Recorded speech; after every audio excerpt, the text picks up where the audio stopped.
Hola, ¿qué tal? Sean bienvenidos. Hoy traigo un tema que surge a partir de un video que vi, y hablaba de que Elías y Enoc, por ejemplo, no habían ido al cielo.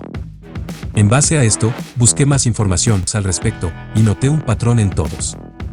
Los argumentos que se dan de que los tales no fueron son prácticamente los mismos. Esto me llamó la atención, porque pude ver que se trataba de gente que no comparte la misma creencia, pero en este punto todos coincidían de una forma exacta, con los mismos ejemplos y hasta diría presentados en el mismo orden. Prácticamente, no encontré videos que hablaran de que sí fueron, sino que simplemente contaban el relato bíblico, el propósito, etc. Voy a poner un fragmento pequeño, por ejemplo, de uno, que habla del motivo para demostrar de que estos dos profetas no fueron al cielo.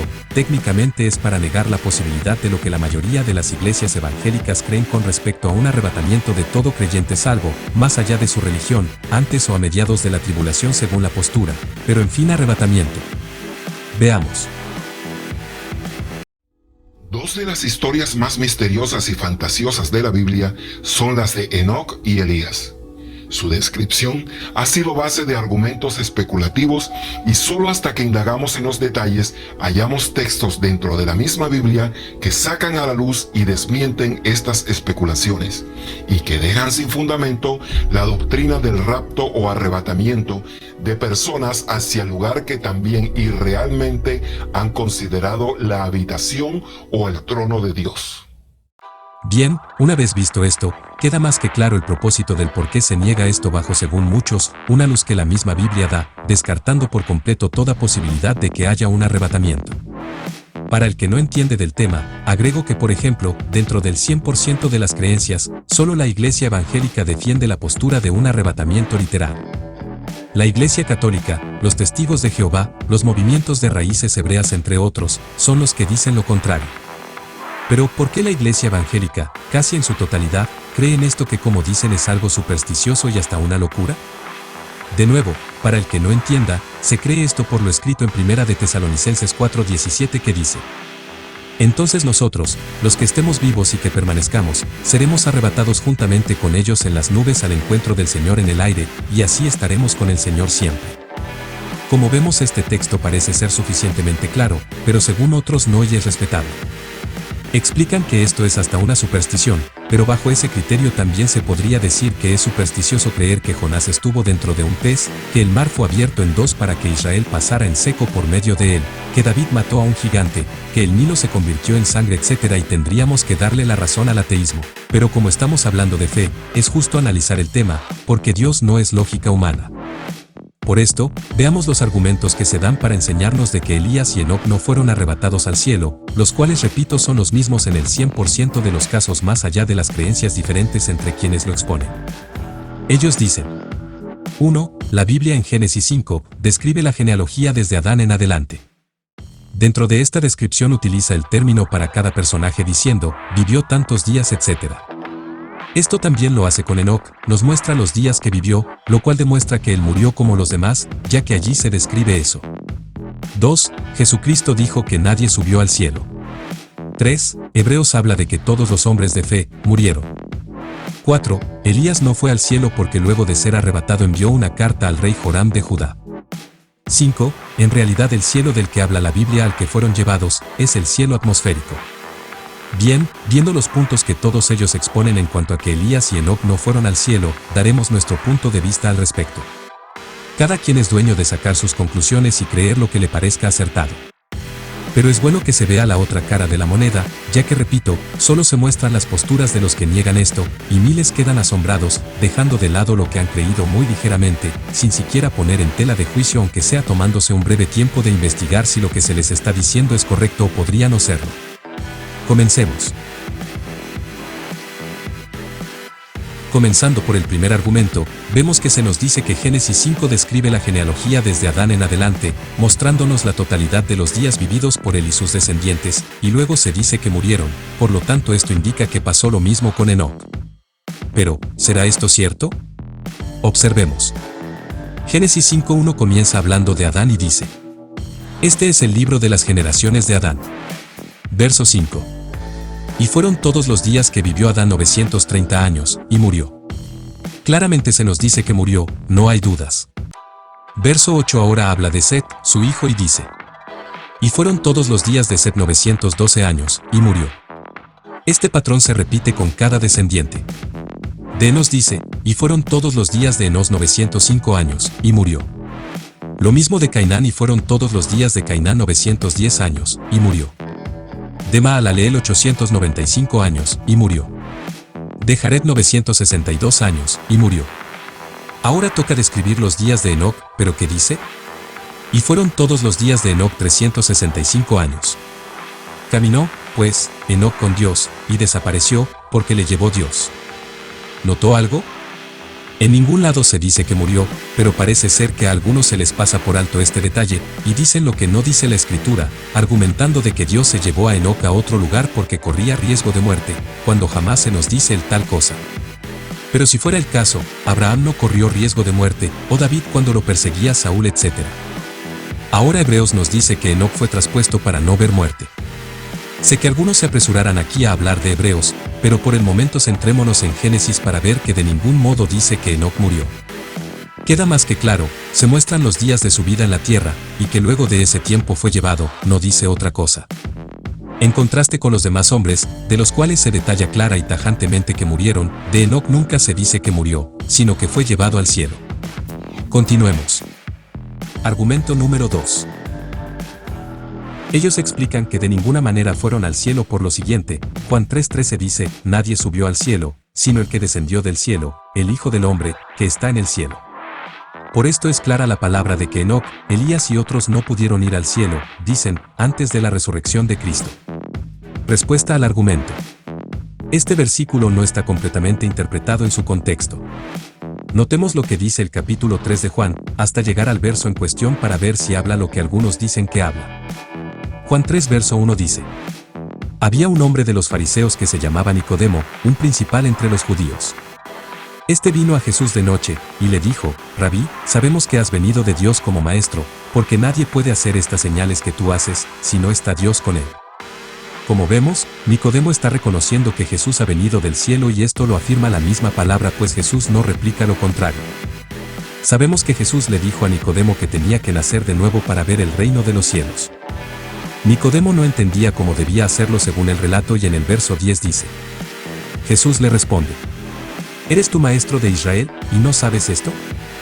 De cierto te digo, que lo que sabemos hablamos, y lo que hemos visto, testificamos, y no recibís nuestro testimonio. Si os he dicho cosas terrenales, y no creéis, ¿cómo creeréis si os dijere las celestiales?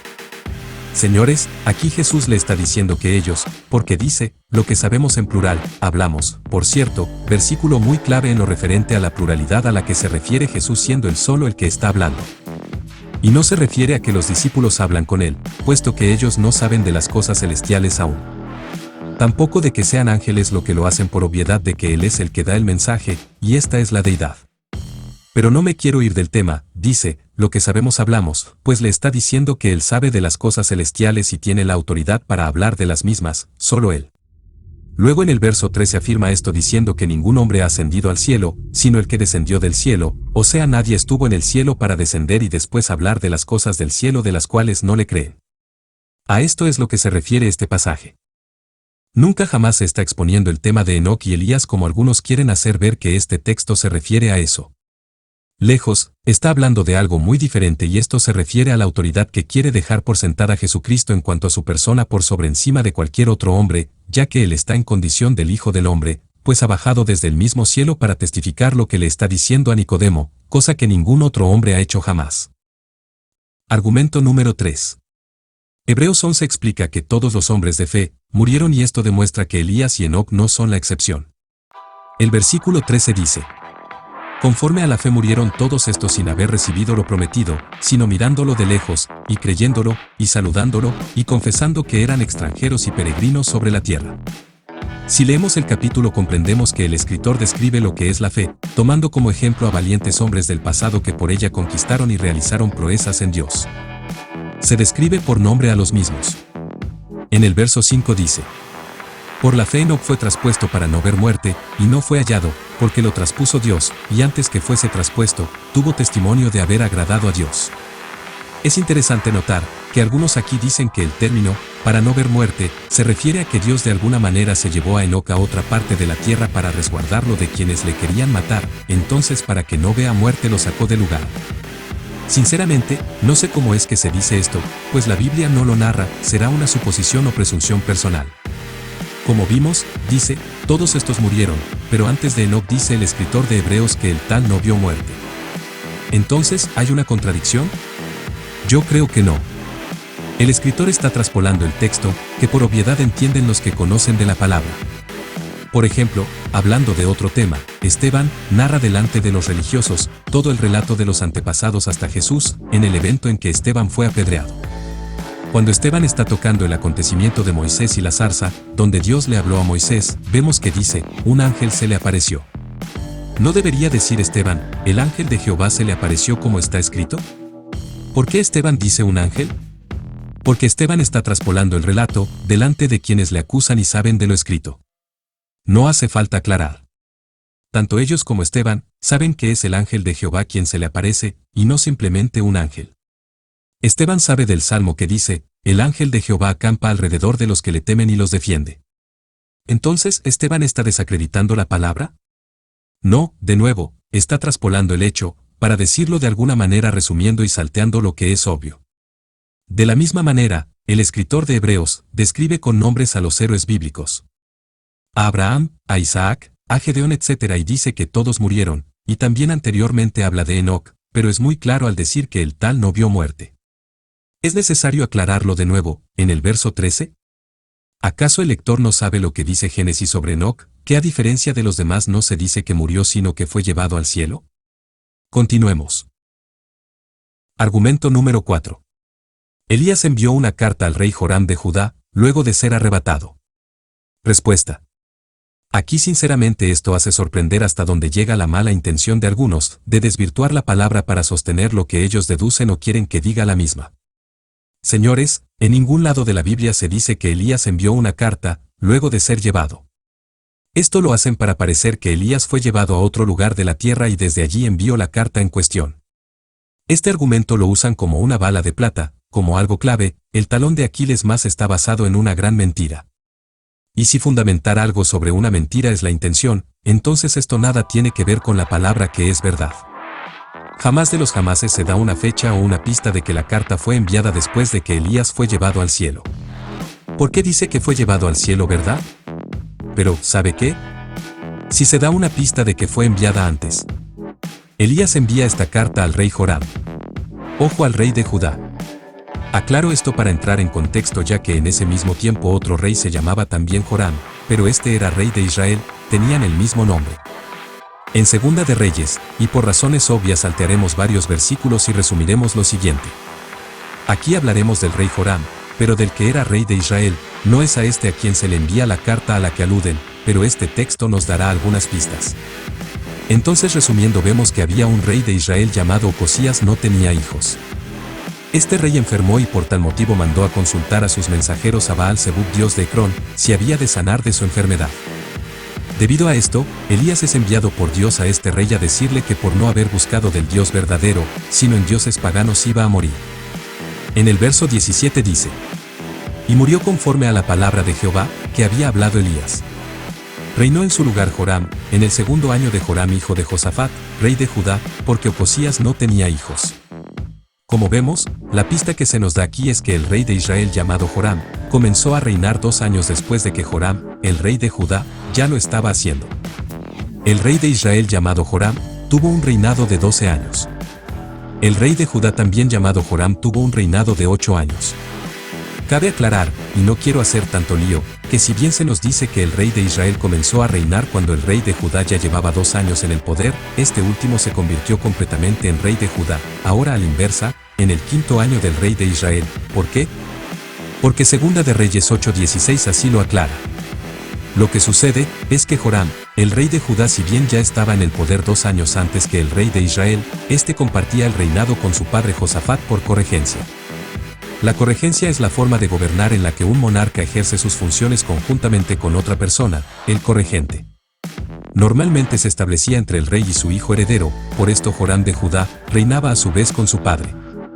Para no hacer tanto lío, Joram rey de Judá, comenzó a reinar 2 años antes que Joram rey de Israel, aunque lo hacía con su padre Josafat. No fue hasta el 5.º año del rey de Israel, que él gobernó solo, o sea sin su padre. Esto hace un total de 6 años, ya que el quinto se toma desde el punto cero. Pero este rey recibió la carta en cuestión antes de este tiempo, ya que fue en el 6.º año de su reinado que se enfermó, según como se lo había descrito Elías en la carta. ¿Cómo podemos saber esto? Porque en 2 de Crónicas 21:18 dice: Después de todo esto, Jehová lo hirió con una enfermedad incurable en los intestinos. Y aconteció que al pasar muchos días, al fin, al cabo de 2 años, los intestinos se le salieron por la enfermedad, muriendo así de enfermedad muy penosa. Esto indica que si Joram rey de Judá reinó 8 años y murió, la enfermedad descrita en la carta de Elías comenzó al finalizar el 6.º año de su reinado, o sea 2 años antes de que muriera al 8.º año del mismo. Por lo tanto, la carta muy posiblemente fue enviada entre el comienzo del 3.er año hasta la finalización del 6.º año de su reinado, cuando aún no estaba enfermo.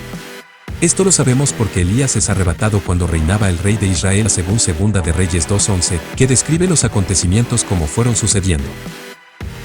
Por lo tanto, es incorrecto decir que él envió la carta luego de ser arrebatado, pues no se da la fecha como algunos insinúan, pero como vimos, Elías tuvo tiempo suficiente para enviar la carta al rey de Judá antes de ser llevado.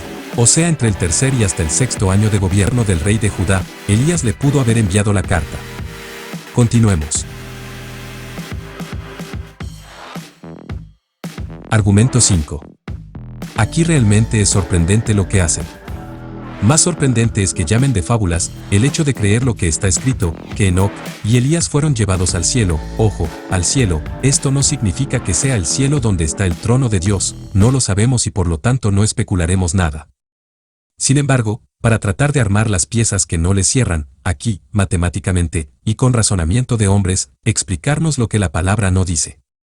Ellos leen que dice que fueron llevados al cielo, pero la explicación que darán, lejos está de ser algo similar a lo que dice Pablo, luego veremos. Ellos dicen que en realidad fueron llevados al cielo atmosférico.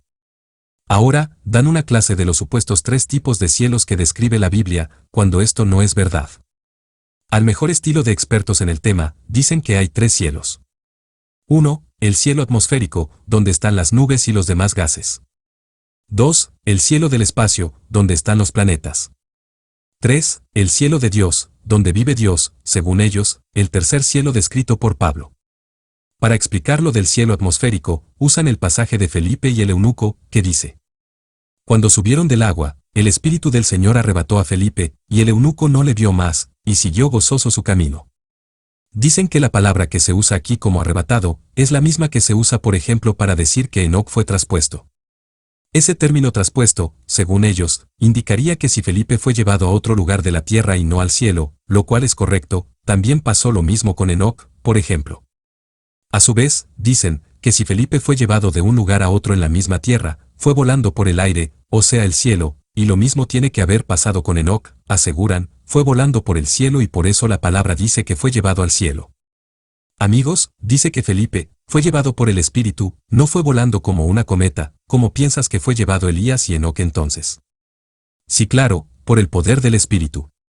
De nuevo dicen, Felipe fue traspuesto, Elías y Enoc también, entonces fueron a algún lugar de la tierra, no al cielo. Pregunta, ¿qué tiene que ver una cosa con otra? Esto es totalmente absurdo. De Felipe dice que fue llevado a otro lugar de la tierra por razones obvias, pero de Enoc dice que fue traspuesto al cielo.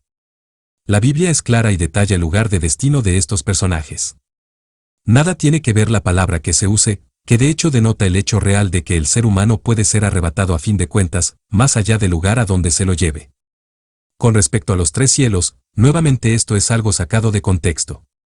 Se basan en Pablo que dijo que conocía a un hombre que había sido llevado al cielo, y Pablo como serio que es, dice, si en el espíritu no sé, si en cuerpo no sé, el punto es que fue llevado, y se le prohibió decir lo que allí vio. Pero esto determina de que este tercer cielo es donde está el trono de Dios. No, de ninguna manera. Ni siquiera Pablo cuenta lo que allí había. ¿Por qué se dice que ahí está Dios? ¿Acaso saben más que Pablo? De hecho, la Biblia presume más cielos. No está escrito, que te alaben los cielos, aquí hay un plural, de los cielos, otro plural, o sea muchos cielos, y las aguas que están por encima de los cielos. Por cierto, un tema que estos expertos no explicarán a qué se refiere con agua, y dirán que son nubes, pero no están las nubes solo en el primer cielo según ellos mismos. ¿Por qué dice que estas aguas están por encima de los cielos de los cielos? Bueno, es otro tema. El punto es que lo que dicen para negar el hecho de que la Biblia se afirma que Elías y Enoc fueron llevados al cielo, ahora nos dan una clase técnica de los cielos, que supuestamente describe la Biblia, pero que jamás lo hace de esa manera. Señores, Jesús le dijo a Tomás, sé creyente, no incrédulo. ¿Por qué no creemos lo escrito y solo a través de la razón tratamos de justificar nuestra falta de fe? ¿No creemos en el Dios de lo imposible? ¿No caminó sobre las aguas? ¿No dio vista a los ciegos? ¿No resucitó a Lázaro? ¿No es soberano para quebrar las leyes naturales? ¿No es el dueño de la viña, donde los obreros reclaman que ellos han trabajado más tiempo que algún otro peón, pero este dueño les paga a todos iguales y pregunta a uno de los que se quejan, te pagué lo acordado, eso es justo, ¿verdad? Pero, si quiero pagarle a este peón que trabajó menos que tú, y yo le doy la misma remuneración, ¿a ti qué? Si la palabra dice que todo hombre debe morir, y Dios en su soberanía, quiso que estos hombres no vieran muerte, ¿a nosotros, qué? ¿Acaso no serán transformados, sin ver muerte, según Pablo, muchos para recibir a Cristo, más allá de donde vayan? ¿Se quebranta la palabra? No, repito, Dios es soberano. Estaría de más hablar de la función de Elías en Apocalipsis y los dos testigos, pues ese es otro tema. Sería correcto hablar de cuerpos glorificados, del seno de Abraham, etc. Parábolas, no ficciones que el maestro de los maestros relató de hechos reales, no imaginarios, porque las parábolas toman como ejemplo la realidad, la semilla cae en diferentes tierras, en unas crece, y en otras no. ¿Acaso no son reales la semilla? ¿Acaso no son reales las diferentes tierras? Que Dios te bendiga, y te muestre más profundamente este tema. De nuevo, cada uno cree lo que quiera, pero era necesario, como dije al principio, aclarar la postura que responde a todos los argumentos que ellos exponen, para que el creyente pruebe por sí mismo si lo que se le dice es verdad. Solo expongo esto para que tú saques las conclusiones que creas apropiadas. Dios te bendiga y nos vemos en la próxima.